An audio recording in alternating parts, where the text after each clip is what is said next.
John, why don't you ever talk about iOS 16? Okay, but you're not gonna like it. Yo, what's going on, guys? Welcome back to Front Page Tech, FPT.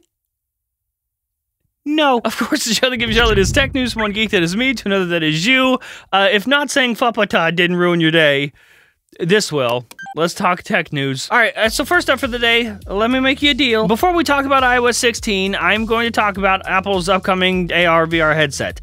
I know none of you care about it, but if you love me, you'll stay. The report comes from website The Information, who is super accurate and also happens to be the source that gave us our first look at the headset. You probably remember these images. You remember? Well, they're citing some major challenges that have been going on with that headset behind the scenes. First, they say that the team working on the headset has had to fight for the project to be a priority, trying and failing to get help from other parts of the company internally. And that's only part of it, because the team that has been working on this AR/VR, you know, the future, the team that has been working on this hasn't even been inside of Apple Park. They have not been working on this inside of Apple's main office. Instead, working out of offices in Sunnyvale, California, which is miles away from Apple. And the reason? Well, to keep it a secret. The details of this project are so secretive that Apple does not want the employees working on the headset to be working on the headset where other employees are working. Which I guess is fine and sneaky, but because they are away from the rest of Apple, it has been hard to get any help. But the other issue, apparently, batteries. The original idea was to use swappable batteries so that users had that sort of control and flexibility, and it was reported that because of that idea, it would allow users to wear their headset for like 8 hours a day, as opposed to other experiences that are somewhere between dead as soon as you put it on and like 4 hours. But that idea, of course, was scrapped, and last we heard, the internal battery was comparable to other headsets on the market. Not special in any way, which is, you know, not great. But you know what is great? But you thought I was gonna say sponsor, huh? Hey there, Mr. Moneybags! You're not putting your money in the stock market, are you? Good. I didn't think so. This episode is sponsored by Masterworks.io. Masterworks gives everyone, not just high rollers, the chance to invest in famous Picasso, Monet, and Banksy paintings. Why art? Well, art has outpaced the S&P 500 from 1995 to 2021 and has almost no correlation with stocks. Is it legit? Yep, Masterworks is the first company to offer paintings backed up with the same Securities and Exchange Commission as public offerings. Okay, but is anyone doing it? Yes to that too. Over 300,000 investors have already signed up. And yes, there's a wait list, but you can actually skip that by using our special link. Just go to masterworks.art/FPT to get started today. And of course, a huge thanks to Masterworks for sponsoring this episode.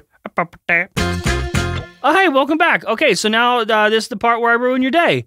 Let's talk about iOS 16. So first of all, what do we expect? Well, thanks to leaker extraordinaire Mark Gurman, we have some hints. He said in a recent edition of his newsletter that iOS 16 will include, and this is a quote, want to make sure we don't mess this up, new ways of interacting and some fresh Apple apps. Nice. What he really means by new ways of interacting, I know this stuff, so I'll translate for you. Instead of using your finger, touching the screen with your finger, you can use your penis. Sorry, ladies, no iPhone for you. Unfortunately, though, still no redesign, so, you know, it's still gonna look like that. Oh, and that's the good news, if you can call it that.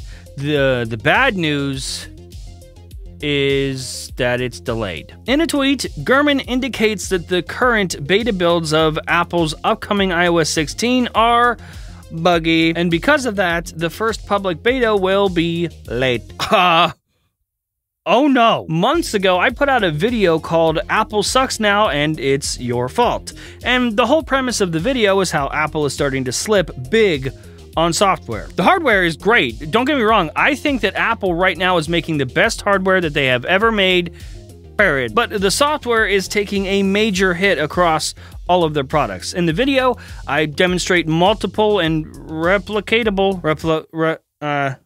is that a word?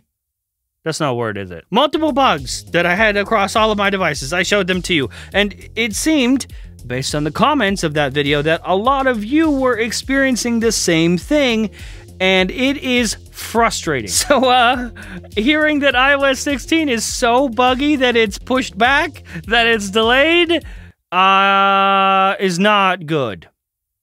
Do not want. Early builds of iOS 16 versions are obviously always buggy, so that's normal, but buggy enough to be pushed back by a whole month?